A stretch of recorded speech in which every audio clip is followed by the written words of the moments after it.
Guess who? Serena Fenton. Execution of humanitarian workers in the history of modern warfare. Let that sink in.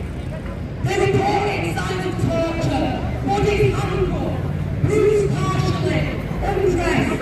One medic was shot in the back of the head, his face destroyed, another with over 20 bullets in the chest. Even with proof, the headlines from the mainstream media soften the truth, appears, cast out, mistakes. The BBC reported the story using the following headline: Israel admits mistakes over medic killings in Gaza. How do you mistake machine medics on both sides of the head, bind them and dump them in a mass grave and their crushed ambulances? The use of the word mistakes launders intent by calling it a mistake. As a fact, the media erases the possibility of deliberate violence, a crucial element investigating war crimes or genocide.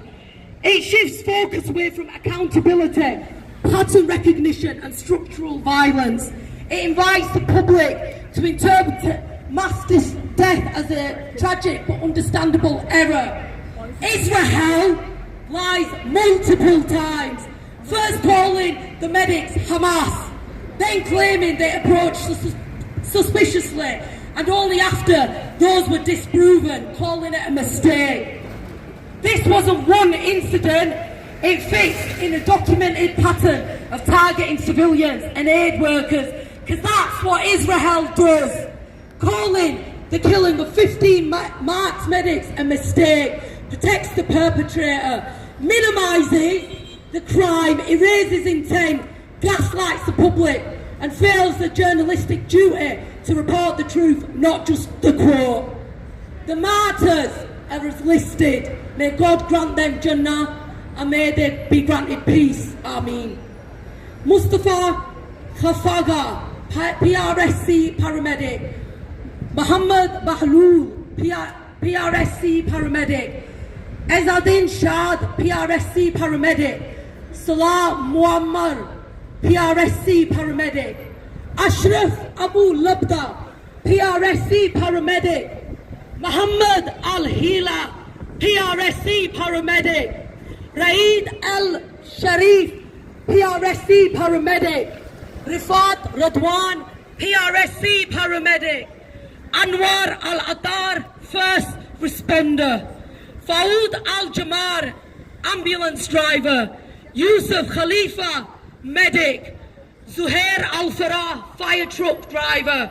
Samir Al-Bahabsa, firefighter. Ibrahim Al-Maghari, firefighter. Asad Al-Nasara, PRSC paramedic, who is still missing.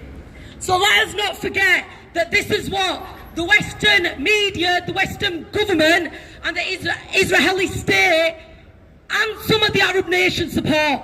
The mass slaughtering and killings of paramedics and humanitarian workers in Palestine. Had these humanitarian workers and paramedics been white, the Palestinians would still be alive. We will never forgive, we will never forget, and BBC, you will be held accountable. Free, free!